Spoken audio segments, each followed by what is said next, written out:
Les différentes religions utilisent des noms différents. Les Juifs appellent ces deux arches la porte de la miséricorde. Selon la tradition juive, le Messie entrera à Jérusalem par cette porte. Pendant des siècles, la porte censée rester fermée jusqu'au retour de Jésus est restée immuable. Pas d'un pouce. Pourtant, aujourd'hui, pour la première fois de mémoire d'homme, elle commence à bouger. Non pas parce que quelqu'un a tenté de la forcer, non pas par hasard, mais sous l'effet d'une force qui semble dépasser l'entendement humain. Il s'agit de bien plus qu'un simple déplacement de pierres antiques. Pour beaucoup, c'est comme si une prophétie s'accomplissait. Partout dans le monde, des millions de personnes croient que cette porte ne s'ouvrira qu'à l'un des moments les plus importants de l'histoire de l'humanité. Et soudain, un événement inimaginable se produit. La nouvelle se répand à la vitesse de l'éclair, des temples aux églises en passant par les mosquées. Les pèlerins affluent à Jérusalem, non pour le tourisme, mais pour assister à ce que certains appellent un signe. Une porte qui a résisté aux sultans, aux envahisseurs, aux tremblements de terre et à un demi-millénaire de silence montre des signes de mouvement. La porte dorée de Jérusalem, scellée par la crainte, entourée de tombeaux et enveloppée de mythes, pourrait bien être le signe avant-coureur de l'accomplissement d'une ancienne prophétie que beaucoup considèrent comme l'annonce de la fin des temps. Si vous souhaitez comprendre ce qui se trame, ce qui n'a pas encore été révélé au public et pourquoi ce moment est peut-être plus important que jamais, n'hésitez pas à aimer cette vidéo, à vous abonner et à activer les notifications pour ne rien manquer. Depuis plus de 500 ans, la porte est restée intacte. D'autres entrées de la vieille ville de Jérusalem ont été restaurées, rouvertes ou reconstruites, mais pas celle-ci. Cette unique porte a résisté à toutes les tentatives de modification. Elle demeure figée dans le temps, non par choix humain, mais, selon les croyants, par volonté divine. La porte dorée fait face au mont des Oliviers, lieu précis où, selon la prophétie, le Messie apparaîtra. Dans la tradition juive, le Messie entrera par cette porte. Dans la tradition chrétienne, Jésus est attendu au retour et la franchira de nouveau. Deux religions, une seule porte, une attente partagée. Mais voici ce qui fait couler beaucoup d'encre. Après des siècles de silence absolu, quelque chose a changé. Les habitants affirment avoir observé des mouvements inhabituels et une activité étrange autour de la porte. Des chefs religieux de diverses traditions ont tenu des réunions discrètes et urgentes. Et, fait peut-être le plus révélateur, les grands médias sont restés complètement silencieux. Quand une prophétie commence à se réaliser, elle annonce rarement son arrivée. Pas de gros titres, pas de déclarations, seulement des allusions discrètes, des murmures, des signes subtils que seuls les observateurs attentifs perçoivent. Et maintenant, de nouvelles affirmations laissant entendre que certaines parties de l'intérieur de la porte ont été pénétrées. Une fois de plus, aucune cérémonie, aucun avis public, juste une perturbation soudaine et inexpliquée. Un événement qui inquiète autant les croyants que les sceptiques. Car si les anciennes prophéties disent vrai, il ne s'agit pas simplement de l'ouverture d'une porte. Ce n'est pas un simple moment historique. Il pourrait s'agir du début de quelque chose de bien plus grand, un bouleversement mondial, voire apocalyptique. En 1541, le sultan Solian le Magnifique n'a pas scellé la porte dorée sur un coup de tête. D'après des documents ottomans récemment traduits, la vérité était bien plus troublante. Le sultan était hanté par des rêves récurrents, des visions d'une mystérieuse silhouette radieuse s'approchant de Jérusalem depuis le mont des Oliviers, franchissant la porte orientale et transformant la ville entière. Perturbé par ces visions, Suléon chercha des réponses. Il rencontra des rabbins juifs, des prêtres chrétiens et des érudits musulmans. Et tous trois, malgré leurs croyances différentes, lui dirent la même chose. Cette porte revêtait une immense importance prophétique. Elle était liée aux événements de la fin des temps. Aussi Suléon ne se contenta-t-il pas de fermer la porte. Il tenta de sceller la prophétie elle-même. Mais cela ne lui sembla pas suffisant. Il ordonna la construction d'un cimetière musulman juste devant, créant ainsi une double barrière. Premièrement, les tombes créeraient une impureté rituelle, empêchant les prêtres juifs de s'en approcher. Deuxièmement, Suléon croyait que si un véritable Messie venait un jour, Il devrait ressusciter les morts pour pouvoir y accéder, accomplissant la résurrection comme son premier acte. Ironiquement, la barrière même que Solian fit construire pour empêcher la prophétie finit peut-être par en devenir partie intégrante. Ce qu'il concevait comme un blocus se révéla être une préparation. La prophétie a cette capacité à intégrer la résistance humaine à son propre récit, et le cimetière devant la porte n'était pas là par hasard. En bourdant le chemin de tombe, Solian créa sans le savoir l'épreuve ultime de l'autorité divine. Seul celui qui détenait le pouvoir sur la vie et la mort pouvait franchir ce passage. Seul celui qui était capable de ressusciter les morts pouvait franchir cette limite. En tentant d'empêcher la prophétie, le sultan lui offrit peut-être en réalité le terrain idéal. Il y a 201, Jésus entra à Jérusalem par ce même chemin. Il venait du mont des Oliviers. Il était monté sur un âne. Il passa par la porte orientale. Chaque pas accomplissait la prophétie dans les moindres détails. Des siècles auparavant, le prophète Zacharie avait déclaré « Réjouis-toi, fille de Sion. Ton roi vient à toi humblement, monté sur un âne. » Jésus a accompli cette prophétie à la perfection. Mais la prophétie ne s'arrête pas à sa première arrivée. Zacharie 14. 4 décrit un autre moment à venir. Ce jour-là, ses pieds se poseront sur le mont des Oliviers, à l'est de Jérusalem, et la montagne se fendra en deux. La même montagne, la même direction, la même porte. Mais cette fois, son retour ne ressemblera pas à son humble entrée. Non pas un doux maître sur un âne, mais un roi souverain dont les pas seuls font trembler la terre. La porte qui jadis accueillit le prince de la paix est destinée à recevoir le roi des rois. Le passage qui s'ouvrit pour l'agneau s'ouvrira un jour pour le lion de Juda. Même scène prophétique, mais entrée d'une toute autre nature. On comprend dès lors pourquoi chaque tentative de modifier ou de supprimer cette porte s'est heurtée à d'étranges obstacles. Il ne s'agit pas simplement d'une structure antique.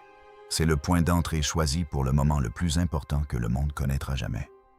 En 1917, les autorités musulmanes projetèrent de démolir entièrement la porte. Mais ce jour-là même, les forces britanniques prirent le contrôle de Jérusalem, mettant un terme immédiat aux destructions. En 1967, durant la guerre des 6 jours, les forces israéliennes avaient toute latitude pour rouvrir la porte. Mais avant qu'elles ne puissent dire, un rabbin respecté s'avança et lança un simple avertissement. Seul le Messie peut entrer ici.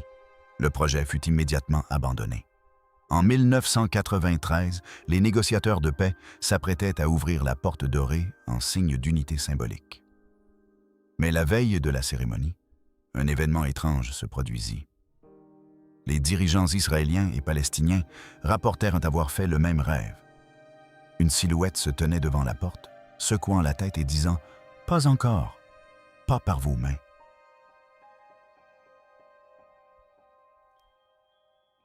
L'événement fut annulé sans explication. Ce qui trouble les observateurs de prophétie, c'est qu'aucun de ces événements n'était dû à des raisons politiques ou techniques. L'un après l'autre, chaque décideur majeur fit volte-face, comme si une sagesse profonde les incitait discrètement à ne pas agir trop vite. Ce schéma se répète depuis des siècles. Des ingénieurs ottomans ont jadis tenté de modifier la porte, mais leurs outils se sont révélés inopérants à maintes reprises, sans raison apparente. Des archéologues britanniques ont essayé de fouiller près de ces fondations avant d'être brusquement affectés à d'autres missions. En 1948, les forces jordaniennes ont tenté de la consolider. Pourtant, chaque forêt a cassé et chaque explosif a raté son coup. C'est comme si la porte elle-même refusait qu'on y touche. Inlassablement, les tentatives de la modifier échouent, non par résistance humaine, mais comme si une force supérieure la gardait jusqu'au moment opportun. Pendant ce temps, toutes les autres structures antiques de la vieille ville de Jérusalem portent les marques du temps, fissures, érosion, dégâts des intempéries.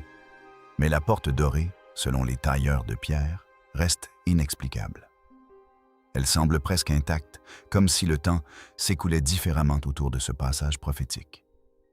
Puis vint 2019, et tout s'est enchaîné. Pendant le Ramadan, un agent d'entretien affirma avoir entendu des voix prier à l'intérieur des chambres scellées de la porte dorée. Au même moment, Les caméras de sécurité du mont du Temple, qui surveillent normalement chaque recoin, fonctionnèrent mystérieusement, mais uniquement autour de la porte. Les images les plus cruciales disparurent tout simplement. Peu après, des photos floues commencèrent à circuler. Elles montraient une étrange lumière vacillante émanant de l'intérieur obstrué. Aucune lampe, aucune ouverture, aucune source naturelle. La lumière pulsait régulièrement, presque comme un battement de cœur. Des représentants religieux du judaïsme, du christianisme et de l'islam ont discrètement pris connaissance des images. Aucun n'a fait de déclaration publique. Tous ont demandé que les photos restent confidentielles. Et le plus étrange, c'est la réaction des autorités israéliennes. Normalement, tout événement inhabituel sur le mont du Temple déclenche des enquêtes immédiates et des annonces publiques. Mais cette fois-ci, rien. Aucune déclaration, aucune clarification, même pas de démenti. Un silence complet et délibéré. Et ce silence n'a fait qu'épaissir le mystère. Lorsque les gouvernements gardent le silence sur un sujet aussi important, ce silence en dit souvent plus long que n'importe quelle déclaration officielle. La prophétie se manifeste rarement par des annonces ou des révélations fracassantes. Elle se révèle plutôt à travers des schémas qui ne semblent pas aléatoires, des visions partagées, des écritures anciennes qui prennent soudainement tout leur sens dans le présent. Jésus a averti que son retour serait semblable au temps de Noé. La vie quotidienne se déroule normalement jusqu'à ce que tout bascule en un instant. L'idée que les chambres intérieures pourraient s'ouvrir tandis que la porte extérieure reste scellée correspond parfaitement à ce schéma prophétique. Il y a toujours une étape cachée avant la manifestation visible, une préparation privée avant une révélation publique, un murmure avant un cri. Ce qui se passe actuellement à l'intérieur de la porte dorée n'est peut-être pas l'accomplissement final, mais il pourrait s'agir des prémices spirituelles de ce qui est encore à venir. Ceux qui observent attentivement le ressentent. Les chefs religieux locaux affirment que l'activité spirituelle autour du mont du Temple s'est intensifiée de façon notable. De plus en plus de personnes font état de rêves concernant Jérusalem. On observe davantage de phénomènes naturels inhabituels. Et de nombreux événements actuels semblent s'aligner sur d'anciennes prophéties d'une manière qu'il est difficile d'ignorer. Depuis 500 ans, le silence des portes dorées parle de lui-même. Son immobilité est un message. Son état scellé rappelle la patience et le timing divin. Mais aujourd'hui, ce silence semble se rompre. Cette immobilité paraît s'animer. Les portes n'ont pas besoin de s'ouvrir en grand pour transmettre un message. Le moindre mouvement suffit à provoquer une onde de choc chez ceux qui en comprennent la portée prophétique. La porte dorée et le mont des Oliviers sont parfaitement alignés. Depuis la porte, on peut embrasser du regard la montagne sans aucun obstacle. Du mont des Oliviers, on aperçoit la porte directement, sans aucune obstruction. Aucun autre endroit à Jérusalem ne présente une telle symétrie. Mais ce qui rend ce phénomène presque surnaturel, c'est ce qui se cache sous la surface. Le socle rocheux sous le mont des Oliviers et la porte dorée appartiennent à la même formation calcaire. Géologiquement, ils forment une seule et même structure continue. Zacharie décrivait le mont des Oliviers se fendant. Il décrivait une force suffisamment puissante pour ébranler toute la fondation souterraine reliant ces lieux prophétiques. Les sismologues modernes ont identifié une faille y partant directement du mont des Oliviers et se dirigeant vers la porte dorée. Des études récentes ont également détecté une augmentation des micro-tremblements le long de ce tracé. De minuscules vibrations se produisent bien plus fréquemment que ne le suggérerait l'activité tectonique normale. Jérusalem apparaît dans les prophéties bibliques plus souvent que toute autre ville, plus de 800 fois. Et la majorité de ces références ne décrivent pas l'histoire ancienne, mais l'avenir. Elles ne parlent pas de ce que Jérusalem fut, mais de ce qu'elle est destinée à devenir. Au cœur de ces prophéties se dresse la porte dorée, le passage symbolique entre notre époque et l'ère à venir. Et les événements que nous observons aujourd'hui ressemblent à une liste de présages prophétiques qui se réalisent peu à peu. Le Sanhédrin a été rétabli. Les vases sacrés du temple sont entièrement recréés. Des candidats à la couronne de Héfer rouge sont présentés pour la première fois depuis des siècles. Le calendrier juif entre dans d'importants cycles prophétiques. La politique mondiale évolue d'une manière qui fait écho aux Écritures anciennes. Et malgré tous ces bouleversements, la porte dorée demeure intacte, préservée non pas en prévision d'une préparation, mais pour le moment où cette préparation deviendra accomplissement. Pour les Juifs, cette porte est le lieu par lequel leur Messie entrera pour restaurer Israël. Pour les chrétiens, elle marque le chemin même que Jésus empruntera lors de son second avènement. Pour les musulmans, c'est Bab al-Ra, la porte de la miséricorde. 3 grandes religions, 3 interprétations. Pourtant, toutes convergent vers la même porte et le même espoir. Le nom hébreu en révèle clairement la signification. Shaharat Shamim, la porte de la miséricorde, non de la colère, non du jugement, mais de la miséricorde. Quand cette porte s'ouvrira enfin, ce ne sera pas un acte de destruction, mais un acte de compassion divine, arrivant au moment précis où l'humanité en aura le plus besoin. Récemment, des représentants interreligieux de Jérusalem ont tenu des discussions discrètes et inédites au sujet de la porte dorée. Rabbins, pasteurs chrétiens et érudits musulmans pressentent tous qu'un événement important est imminent. Ils ne s'accordent pas sur tous les points de doctrine, mais sur un point, ils sont unis. La longue période d'attente touche peut-être à sa fin. Des vases sacrés ont été recréés. Les candidats à la déesse rouge sont préparés. Le calendrier juif entre dans des périodes prophétiques cruciales. Les événements mondiaux continuent de faire écho à d'anciennes prophéties. Et à travers tout cela, la porte dorée demeure dans un silence absolu, préservée non pas pour l'attente, mais pour le moment où la prophétie elle-même s'éveillera. Pour les Juifs, c'est l'entrée de leur Messie. Pour les chrétiens, c'est le chemin du retour du Christ. Pour les musulmans, elle reste la porte de la miséricorde. 3 religions, une seule porte, un seul avenir. Lorsque cette porte s'ouvrira enfin, ce ne sera pas pour la destruction. Elle s'ouvrira comme un acte de miséricorde divine, arrivant au moment précis où l'humanité en aura le plus besoin. Récemment, des représentants interreligieux de Jérusalem ont tenu des réunions discrètes et inédites au sujet de la porte dorée. Rabbins, pasteurs chrétiens et érudits musulmans, pressentent en tous qu'un événement important se prépare.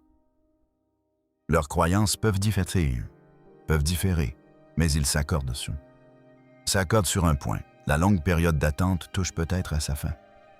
Même cette unité grandissante est, à sa manière, prophétique. Les dirigeants des 3 principales religions du monde ressentent la même urgence, concentrés sur le même lieu et le même moment de l'histoire. Ce seul fait est remarquable. Tous les empires qui ont tenté de détruire cette porte ont échoué. Tous les souverains qui ont essayé de la contrôler ont fini par tomber. Toute tentative de l'ouvrir prématurément a été mystérieusement stoppée. Pourquoi? Parce que cette porte n'appartient à aucun gouvernement, ni à aucun dirigeant. Elle appartient à la prophétie.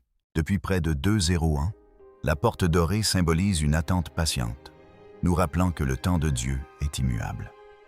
Témoin silencieux, elle nous assure que ses promesses peuvent prendre du temps, mais qu'elles ne sont jamais abandonnées. Chaque jour où elle reste fermée est un jour de plus de miséricorde. Chaque année où elle demeure scellée offre à l'humanité une nouvelle chance de se tourner vers Dieu. Son silence est plus éloquent que n'importe quel sermon. Son immobilité en dit plus que n'importe quel argument théologique. Sa résistance à toute ingérence humaine prouve ce que les livres ne peuvent affirmer. Certaines portes ne peuvent être ouvertes que par celui qui en détient les clés. La prophétie attend.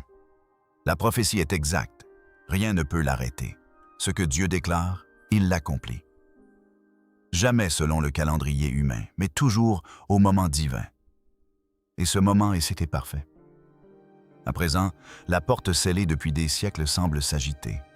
Elle ne s'ouvre pas comme une porte ordinaire. Elle s'éveille comme une prophétie vivante. Les briques ne peuvent l'arrêter. Les pierres ne peuvent le faire taire.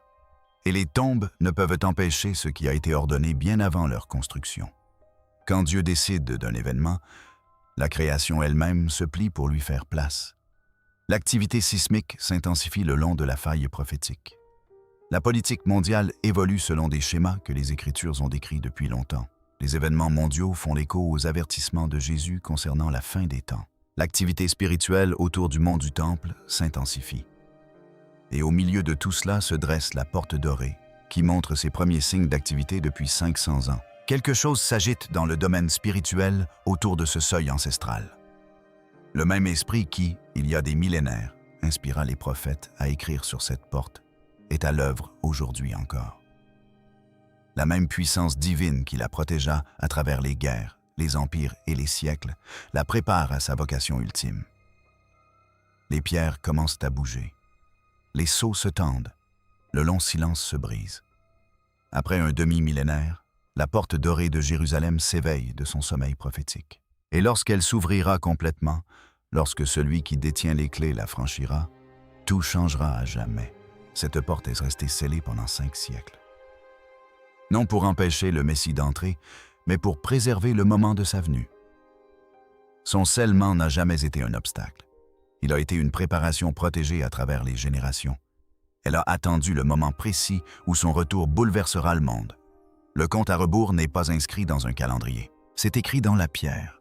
Des pierres restées immobiles pendant 500 ans, mais qui semblent désormais s'agiter. Êtes-vous prêt pour la suite? Car, que vous le soyez ou non, la porte s'éveille. Des prophéties jadis dispersées à travers le temps commencent à converger. Ce qui n'était que murmure se mue en secousse. Et lorsque cette porte s'ouvrira enfin, lorsque le roi des rois franchira le passage qui attend depuis 2 ans, chaque nation sera témoin de l'accomplissement de la plus grande promesse jamais faite. Ce moment est peut-être plus proche que nous ne l'imaginons.